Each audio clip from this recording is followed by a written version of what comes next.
Merlin originates from a time when the world was the domain of gods and half-formed creatures, a time before Homo sapiens loomed so large in the cosmic equation. Chaos, when it finally becomes a manifested state, is described as the Great Sea.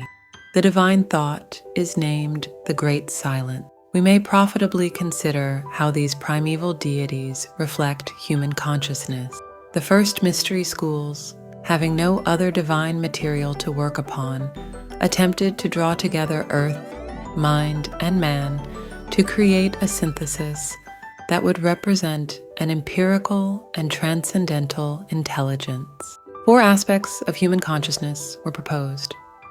First are the rulers of natural forces, the sun, the moon, the tides, and the weather. Second are the supernatural beings who occupied the earth in prehistoric times. Traces of this power still remain and can be tapped by authentic pagan practices. Paganus means country dweller, so it is inevitable that the first recognized deity will be the Earth Mother. Female statuettes dating from many thousands of years ago have been discovered in various parts of the world by archaeologists. We do not know who these figures represent, but the theme of fertility and the Great Mother is graphically depicted in their design. Merlin is a prince in his own right who, driven mad by the scenes of carnage at the Battle of Arderid, runs away and lives like a wild beast in the wilderness for many years before returning at last to sanity and becoming recognized as a great prophet and wise man. Wand in hand, the pointed hat always at a bizarre angle and covered in stars, he trips over his voluminous robes straight into our heart. Merlin has one foot in heaven, the other on the earth. Between 2 worlds is the place where magic lies. And as the tarot card of the magician depicts so well, Merlin brings power from above to the earthly plane below. Spectacular is the quality we associate with him, that and limitless power. Merlin is the archetypal magician. He makes the impossible possible.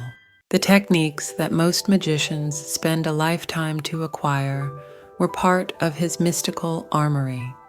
Almost from birth, Merlin will always be remembered as a performer, one who acts out his moods. He is the master of dramatic illusion because he generates confidence and conviction, qualities essential for any magician. People are naturally attracted to magic, and many of them for entirely the wrong reason. Some believe it to be glamorous or dangerous, while others think it is all pink crystals and incense. It is neither of these things. Merlin carries a cudgel, with which he amuses himself by striking it against oak trees. Inevitably, he loves animals more than men, whom he often sees as vicious and stupid. If people attempt to deceive him, his contempt quickly turns to wrath. Yet he has an air of modesty about him and never wishes to dominate others or seek their praise. Merlin wishes to embrace humanity and its ways and aid people in their progress. He is an amiable fellow and never stands aloof from the simple and the sincere, yet he remains impeccable. This way, nothing weakens his power, for he neither allows anybody or anything to draw upon his magical energy. Like all magicians, Merlin has the ability to be invisible.